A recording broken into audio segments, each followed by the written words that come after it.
जय हिंद दोस्तों। आप सभी का अपने चैनल K95 एग्जाम में स्वागत है। हमारा लेक्चर चल रहा था दोस्तों हिस्ट्री यानी भारतीय इतिहास से संबंधित टॉपिक चल रहा था सल्तनत काल। सल्तनत काल से जितने भी महत्वपूर्ण तथ्य थे हमने उसे कवर कर लिया है, तो वो वाला वीडियो आप लोग जरूर देखिएगा। आज के इस लेक्चर में हम कवर करेंगे उसके आगे के जो भी महत्वपूर्ण तथ्य बनेंगे उसे कवर करेंगे मेडाइवल हिस्ट्री का। तो आइए स्टार्ट करते हैं आज के इस लेक्चर को। क्लास होगा दोस्तों, आज का ये 9वां क्लास होगा हिस्ट्री का, तो आप लोग पिछली वाली क्लास जरूर देखिएगा। आप सभी मित्र वीडियो क्लास तक बने रहेंगे। आइए स्टार्ट करते हैं आज के इस लेक्चर को। आइए देखते हैं इससे संबंधित जो भी महत्वपूर्ण तथ्य बनते हैं, आइए कवर करते हैं। अलाउद्दीन अलाउद्दीन दिल्ली का अलाउद्दीन दिल्ली का पहला सुल्तान था जिसने धर्म पर राज्य का नियंत्रण स्थापित किया था। किसने? अलाउद्दीन जो दिल्ली का पहला सुल्तान था। आएंगे आगे बढ़ेंगे, अगले तथ्य की तरफ मूव करेंगे दोस्तों। अगला तथ्य क्या बनेगा आइए समझते हैं। आइए दोस्तों अगले तथ्य की तरफ मूव करेंगे। अगला तथ्य है उसने अपने आप को यामीन उल खिलाफत नासरी अमीर उल मोमिनीन बताया था। किसने? अलाउद्दीन ने बताया था। आइए आगे बढ़ेंगे। अलाउद्दीन जो खिलजी है। अगला तथ्य बनेगा दोस्तों, इसे आप लोग नोट कर लेंगे, यह तथ्य एग्जाम के लिए इंपॉर्टेंट हो सकता है। आइए स्टार्ट करते हैं आगे।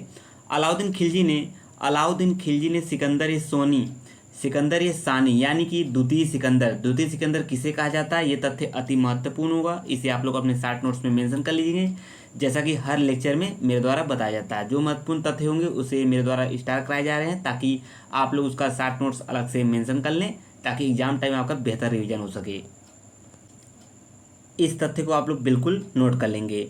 द्वितीय सिकंदर किसे कहा जाता है? अलाउद्दीन खिलजी को, जिसे सिकंदर ए सानी की उपाधि धारण की और उसे अपने सिक्कों पर अंकित करवाया था। सिकंदर ए सानी यानी द्वितीय सिकंदर का। आइए आगे बढ़ेंगे, अगले तथ्य की तरफ मूव करेंगे। आप सभी वीडियो क्लास तक बने रहेंगे। अगला तथ्य होगा एग्जाम के पॉइंट ऑफ व्यू से पद्मिनी राणा रतन सिंह की पत्नी थी। पद्मिनी किसका नाम है? राणा रतन सिंह की पत्नी का नाम है।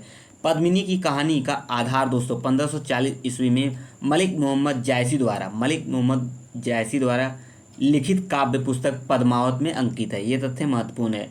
तो इस तथ्य में महत्वपूर्ण केवल इतना है दोस्तों, मलिक मोहम्मद द्वारा जो जायसी लिखा गया है काव्य पद्मावत, यही पूछा गया एग्जाम में, तो इसके लिए तथ्य महत्वपूर्ण हो जा रहा है। तो इसे आप लोग शॉर्ट नोट्स में नोट कर लेंगे। एज एड ये प्रश्न पूछा जा सकता है ये तथ्य। आइए आगे बढ़ेंगे।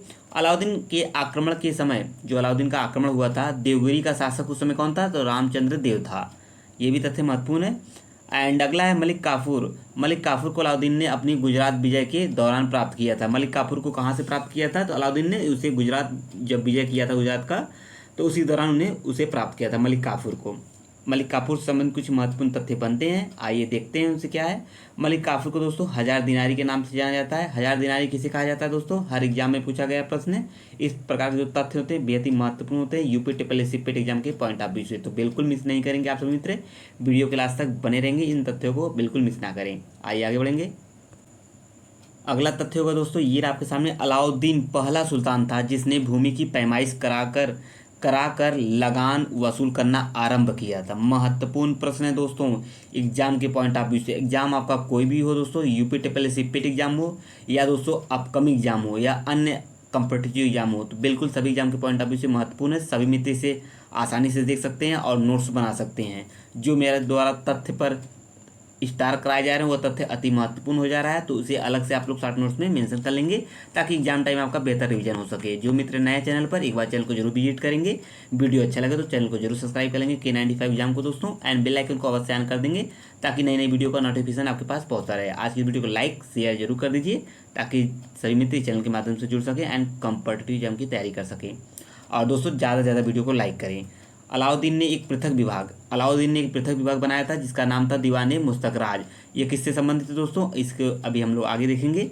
दीवाने मुस्तकराज, अलाउद्दीन ने एक पृथक विभाग की स्थापना की थी। अलाउद्दीन ने परंपरागत लगान अधिकारियों यानी खुद, मुकद्दम एंड चौधरी, ये सभी क्या थे? ये लगान अधिकारियों के।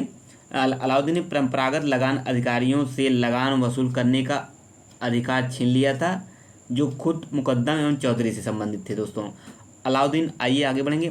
अलाउद्दीन खिलजी ने उपज का कितना? उपज का 50% भूमि कर खराज के रूप में लिया करता था दोस्तों, निश्चित किया था, यानी खराज के रूप में निश्चित किया था। कितना? उपज का 50%, जो कि बहुत ही महत्वपूर्ण है। ये तथ्य एग्जाम के पॉइंट ऑफ व्यू से ये तथ्य बना हुआ है एग्जाम में। तो आइए हम आगे बढ़ेंगे, अगले तथ्य के रूप में बढ़ेंगे। अगला तथ्य क्या करें एग्जाम के पॉइंट ऑफ व्यू से, तो आप सभी मित्र वीडियो के लास्ट तक बने रहेंगे। आइए आगे बढ़ेंगे। अगला क्वेश्चन है दोस्तों, अगला क्वेश्चन ये रहा, सल्तनत कालीन शासक अलाउद्दीन खिलजी ने सार्वजनिक वितरण प्रणाली प्रारंभ की थी। ये भी तथ्य महत्वपूर्ण है, इसे 60 नोट्स में मेंशन कर लेंगे। बिल्कुल नोट्स से आसानी से नोट्स बना लीजिए, ताकि आप सभी दोस्तों का हेल्पफुल के लिए कह सकते हैं एग्जाम टाइम आपका बेहद ही महत्वपूर्ण मदद करेगा दोस्तों। अलाउद्दीन खिलजी द्वारा लगाए गए 2 नवीन कर कौन थे दोस्तों? घरी कर था एक आपका, जो कि घरों एवं झोपड़ियों पर लगाया जाता था। दूसरा था दोस्तों चराई कर।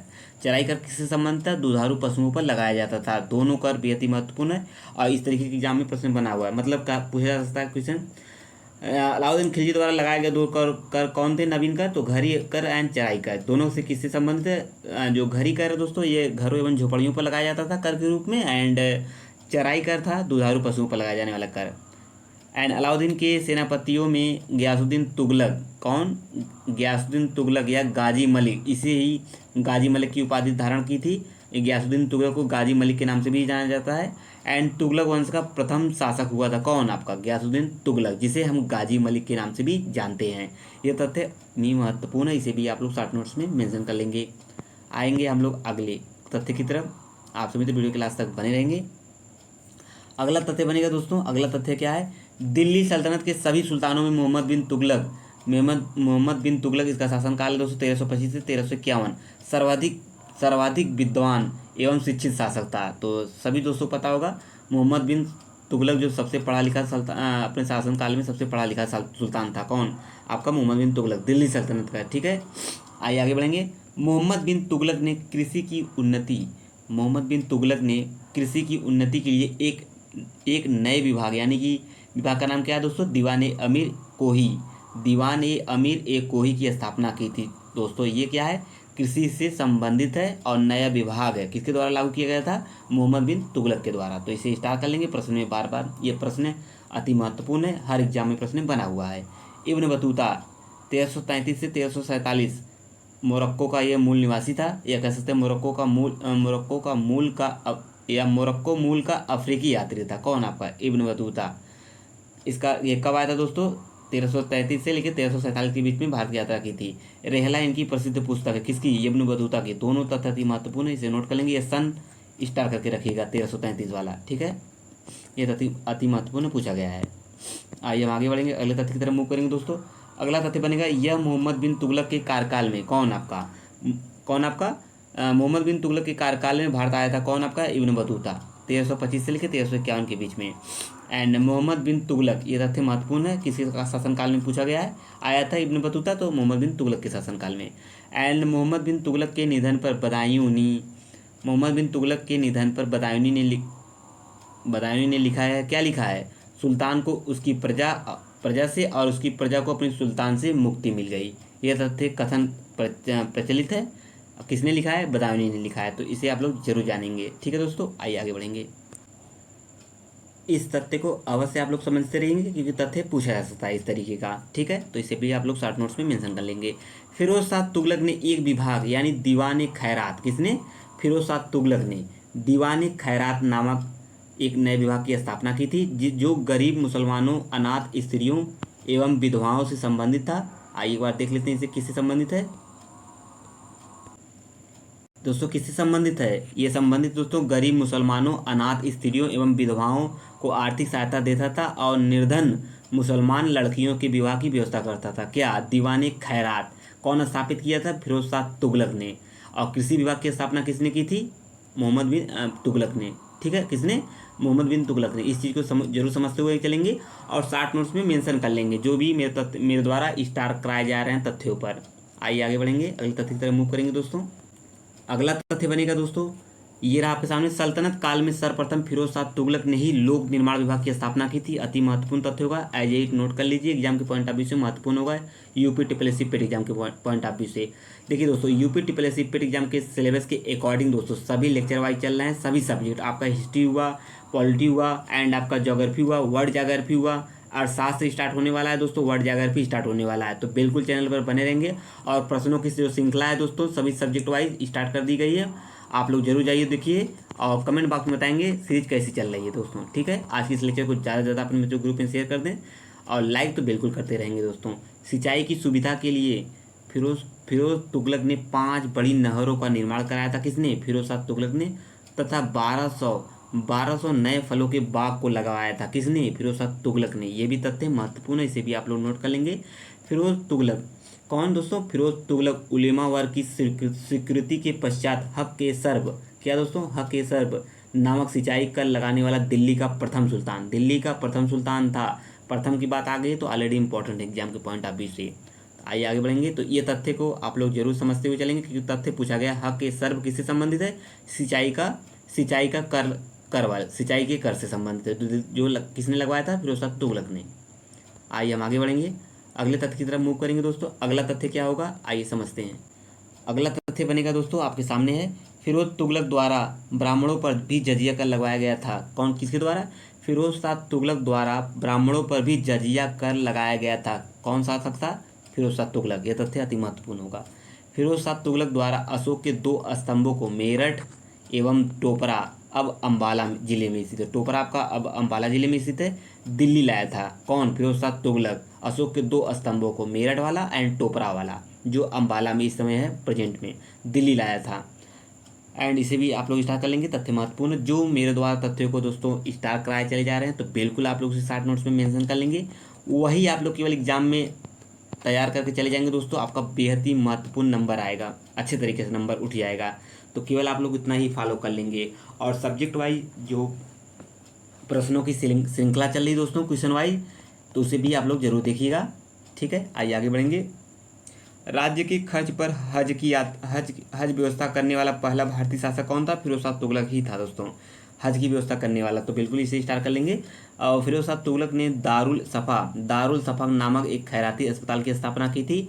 दारुल सफा किससे संबंधित है दोस्तों? तो दारुल सफा नामक है दोस्तों आपका खैराती अस्पताल की स्थापना से संबंधित है।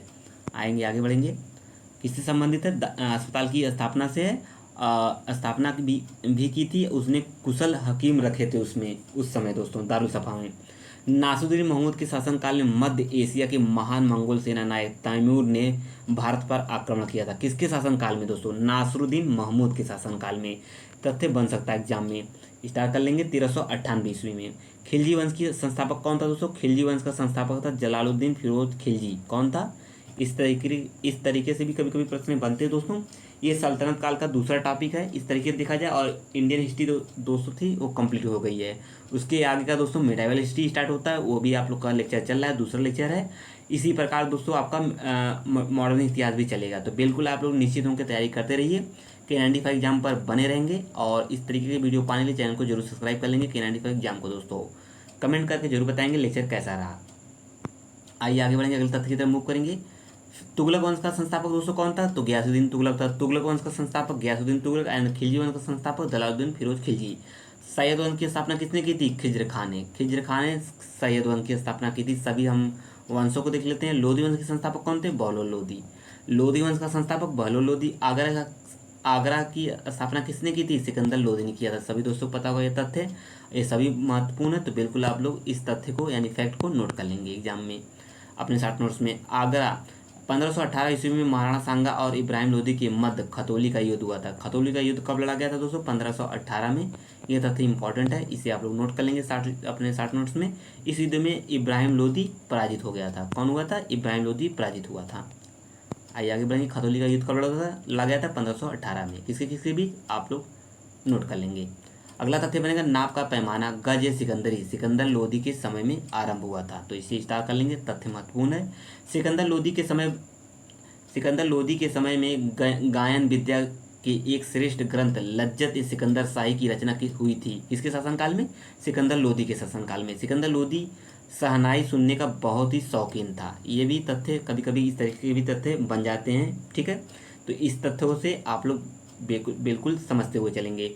सिकंदर लोधी गुलरुखी, सिकंदर जो लोधी है दोस्तों गुलरुखी उपनाम से कविताएं लिखता था। कौन? आपका सिकंदर लोधी। तथ्य महत्वपूर्ण है, नोट कर लेंगे।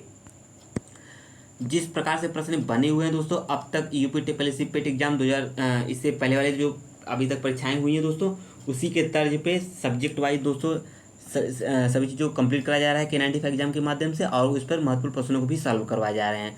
2 सब्जेक्ट का प्रश्न स्टार्ट कर दिया गया है दोस्तों, आपका पॉलिटी से, आपका इंडियन हिस्ट्री से और आपका पॉलिटी से। बिल्कुल जाइए, आप लोग देखिएगा और कमेंट में बताएंगे लेक्चर कैसा चल रहा है, प्रश्न कैसे हैं। जो महत्वपूर्ण प्रश्न पूछे गए हैं अब तक एग्जाम में, उन्हीं प्रश्नों को कराया जा रहा है। सुल्तान सिकंदर ने अनाज से ज़कात संपत्ति कर समाप्त कर दिया था। क्वेश्चन किसने? सुल्तान सिकंदर ने। जौनपुर की स्थापना यानी अपना जौनपुर की स्थापना किसने किया था दोस्तों? कौन? फिरोज तुगलक ने अपने चचेरे भाई जौना खां की स्मृति में, मतलब उसकी याद में, जौना खां की याद में मोहम्मद बिन तुगलक ने स्थापना कराया था दोस्तों। क्या? जौनपुर की। फिरोज तुगलक ने अपने चचेरे भाई जौना खां की स्मृति में कराया था, जिसका नाम था मोहम्मद बिन तुगलक। उसी को जौना खां के नाम से भी जानते हैं। आइए आगे बढ़ेंगे। जौनपुर राज्य का संस्थापक मलिक सरवर था। इसे स्टार कर लेंगे, तथ्य महत्वपूर्ण है। मलिक सरवर किसकी स्थापना किया था दोस्तों? तो संस्थापक था, संस्थापक था जौनपुर, और स्थापना किसने किया था? फिरोज तुगलक ने। जिससे स्वतंत्र सरकी राज्य की स्थापना की थी किसने? मलिक सरवर ही। महत्वपूर्ण तथ्य है एग्जाम के पॉइंट ऑफ व्यू से। आइए हम आगे बढ़ेंगे, अगले तथ्य की तरफ मूव करेंगे।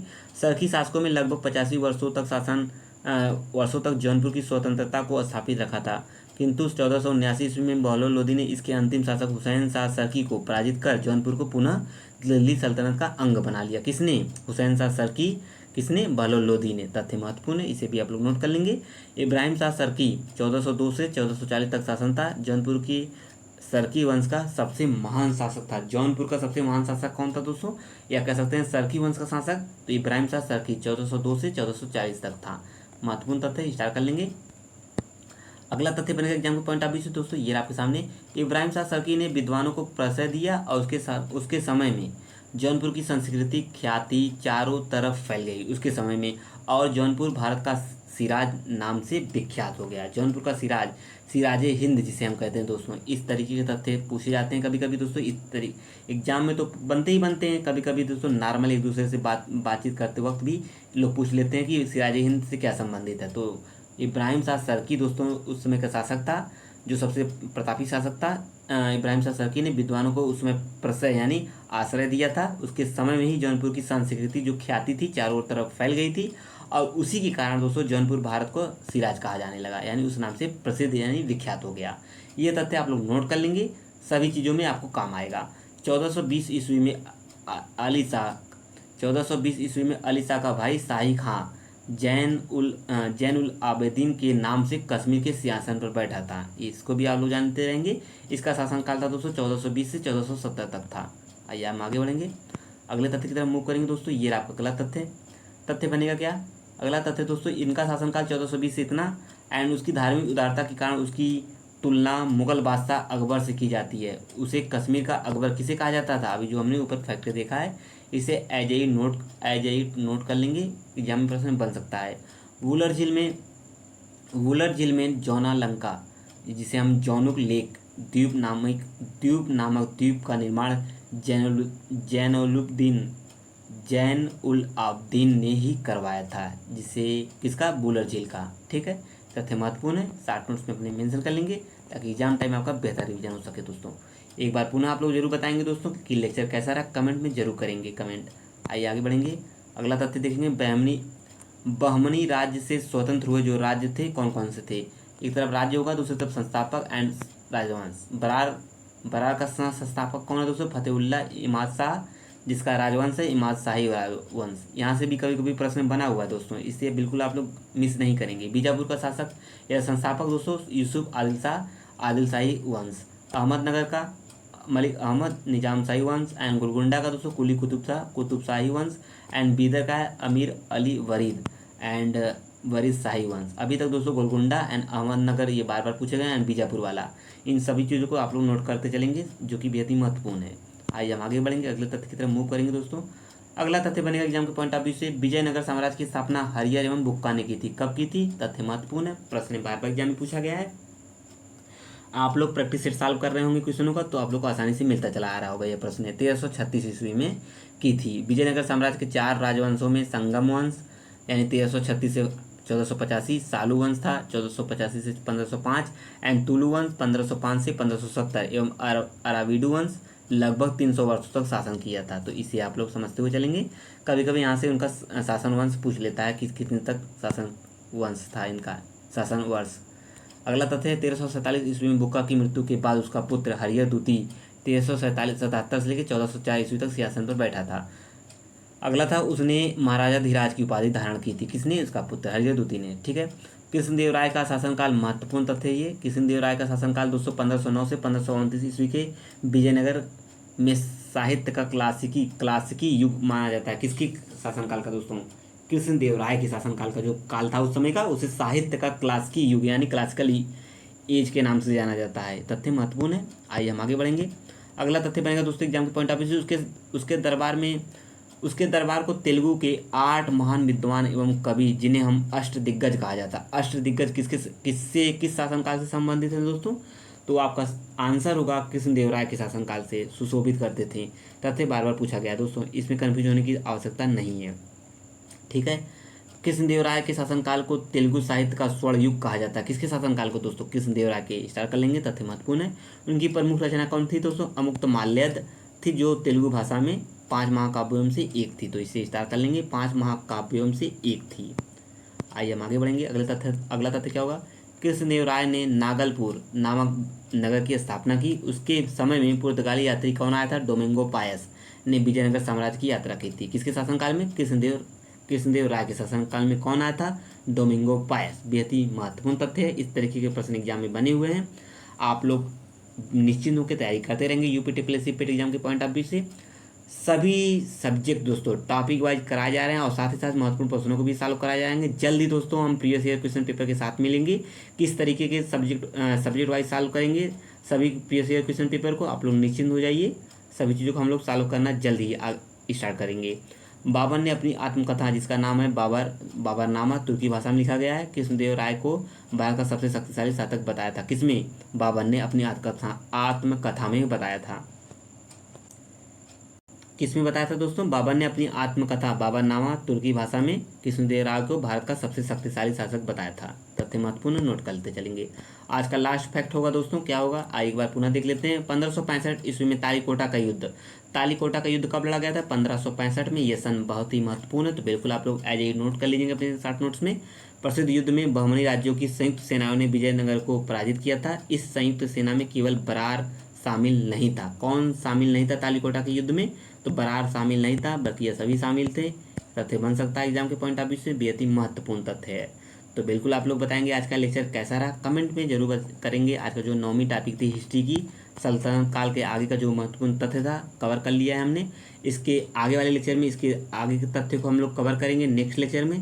तब तक लिए आपका बहुत बहुत धन्यवाद। जो मित्र नए थे चैनल पर, चैनल को जरूर सब्सक्राइब कर लेंगे इस प्रकार के महत्वपूर्ण वीडियो पाने के लिए। जय हिंद, जय भारत। थैंक यू दोस्तों।